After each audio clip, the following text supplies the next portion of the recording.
Situasi berubah drastis, Muni VR46 tidak jadi bidik pembalap Moto2 untuk gantikan Luca Marini, monitor juara MotoGP Qatar.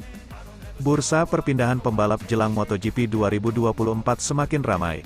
Adalah efek domino akibat kemungkinan kepindahan pembalap Muni VR46, Luca Marini ke Repsol Honda untuk menggantikan Marc Marquez. Awalnya Muni VR46 melirik pembalap yang kini sedang mentas di oto-oto. Nama rider yang masuk bidikan adalah Fermin Aldewer dan Tony Arbolino. Namun belakangan muncul masalah dalam perekrutan Aldewer atau Arbolino, karena keduanya sudah punya kontrak di Moto2 2024. Oleh karena itulah, Muni VR46 membidik pembalap lain. Kandidat terkuat adalah rider MotoGP yang baru saja memenangkan balapan MotoGP Qatar, Fabio Di Giannantonio. Ada negosiasi di Gia dan Muni VR46. Kans Muni VR46 untuk merekrut Fabio Di Giannantonio sangat besar, karena pembalap asal Italia itu memang belum punya tim untuk MotoGP 2024. Dia sempat jadi kandidat untuk menggantikan Marc Marquez di Repsol Honda, namun belakangan, Repsol Honda justru membidik nama Luca Marini. Manajer Fabio Di Giannantonio, Diego Tavano telah membenarkan ada negosiasi antara pihaknya dengan Muni VR46. Saya akhirnya melihat titik terang. Setelah agak lama masa sulit, penderitaan ini tidak mudah untuk dijalani, ujar Tavano soal masa depan Di Giannantonio di MotoGP 2024. Saya pikir sesuatu bisa bergerak. Kami sudah berbincang kali pertama dengan VR46, dan saya optimistis. Tambahnya, dan VR46 senang jika yang bergabung di skuadnya adalah pembalai Itali, lanjut Usio Salusi. Performa Fabio Di Giannantonio meningkat. Nama Fabio Di Giannantonio sempat dipandang sebelah mata di ajang MotoGP. Maklum prestasinya sejak mentas di MotoGP tahun 2022 terbilang biasa saja. Oleh karena itulah, Gresini memutuskan untuk merekrut Marc Marquez ketimbang mempertahankannya musim depan. Namun pada beberapa balapan terakhir, pembalap berusia 25 tahun itu memperlihatkan grafik performa meningkat. Pada MotoGP Australia, ia naik podium 3, lalu pada seri MotoGP Qatar, untuk kali pertama, ia memenangkan balapan. Ducati bersuara atas masa depan Di Giannantonio di MotoGP. VR46 terima kode bos Ducati. Sporting Director Ducati Paolo Ciabatti mengatakan fakta bahwa pemenang Qatar Fabio Di Giannantonio tidak memiliki kursi untuk 2024 tidak dapat menerima. Di Giannantonio telah kehilangan tempatnya di Gresini yang diambil oleh Marc Marquez untuk musim depan dan, meskipun awalnya dikaitkan dengan kursi Repsol Honda milik pembalap Spanyol itu, kini tampaknya akan jatuh ke tangan Luca Marini. Bergabung dengan VR46 menggantikan Marini sepertinya satu-satunya peluang yang tersisa di Giannantonio. Namun tim Valentino Rossi mengatakan mereka menginginkan pebalap muda dari Moto2 dan sedang berbicara dengan Fermin Aldewer dan Tony Arbolino.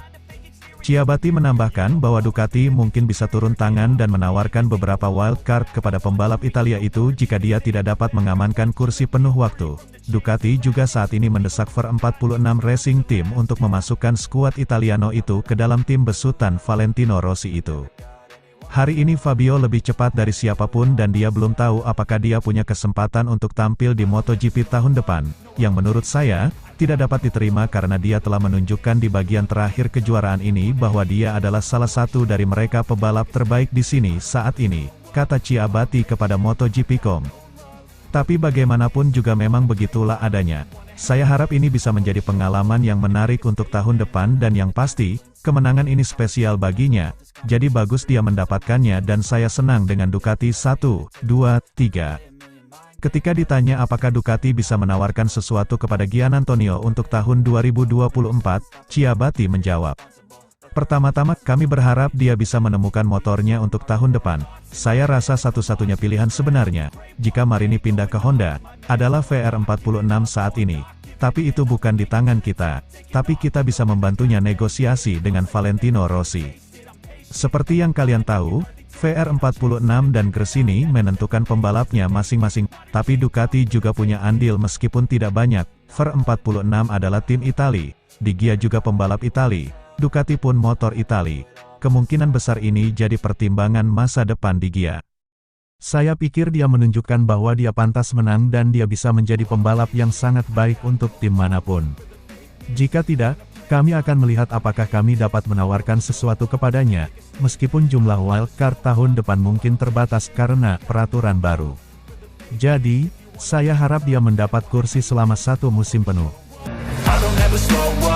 Ironi kemenangan Fabio Di Giannantonio di main Race MotoGP Qatar 2023. Fabio Di Giannantonio membuat kejutan saat main Race MotoGP 2023 Qatar. Pembalap Gresini Racing itu berhasil meraih kemenangan perdana dalam karirnya di kelas utama dalam balapan yang digelar pada Senin, 20 November 2023, dini hari WIB. Di Gia sukses mengungguli Francesco Bagnaia yang menuntaskan balapan di posisi kedua. Capaian mengesankan di main Race MotoGP Qatar 2023 diikuti dengan ironi yang saat ini dialami oleh Fabio Di Giannantonio. Pembalap asal Italia itu masih belum memiliki tim untuk berkompetisi di MotoGP 2024 karena Gresini Racing sudah memutuskan mengontrak Marc Marquez selama 1 musim pada tahun depan. 1. Fabio Di Giannantonio finish kedua saat sprint Race GP Qatar 2023. Fabio Di Giannantonio menjalani pekan balap GP Qatar 2023 dengan baik. Ia mampu meraih posisi start kedua dengan catatan waktu 1 menit 51,829 detik. Di Gia hanya berselisih 0,067 detik dari Luca Marini yang meraih pole position. Posisi start kedua dimanfaatkan Di Gia dengan baik saat sprint Race. Ia sukses finish kedua di belakang Jorge Martin dengan jarak 0,391 detik. Itu menjadi kali pertama bagi Di Gia finish di zona 3 besar saat sprint Race. 2. Fabio Di Giannantonio berhasil mengungguli Francesco Bagnaia saat main Race GP Qatar. Penampilan oke saat sprint Race mampu dilanjutkan Fabio Di Giannantonio ketika main Race. Meski sempat melorot ke posisi keempat pada lap kedua, Di Gia mampu kembali ke posisi kedua pada lap kelima setelah menyalip Luca Marini. Di Gia terus membuntuti Francesco Bagnaia yang memimpin jalannya balapan. Di Gia akhirnya berhasil menyalip Bagnaia pada lap 19. Posisi pertama dapat dipertahankan pembalap bernomor motor 49 itu hingga bendera Cekueret dikibarkan. Di Gia finish dengan keunggulan 2,734 detik dari Bagnaia. Ini menjadi akhir pekan yang luar biasa. Balapan itu menakjubkan. Aku punya sejumlah kecepatan, saat aku berada di belakang Bagnaia, aku tahu dia bisa memiliki banyak hal. Saat pertengahan balapan, aku sejujurnya sedikit kesulitan dengan ban depanku. Namun, aku melihat dia juga melakukan sedikit kesalahan. Jadi, aku pikir ada kesempatan dan kami melakukannya, ungkap Di Gia dilansir Motorcycle Sports.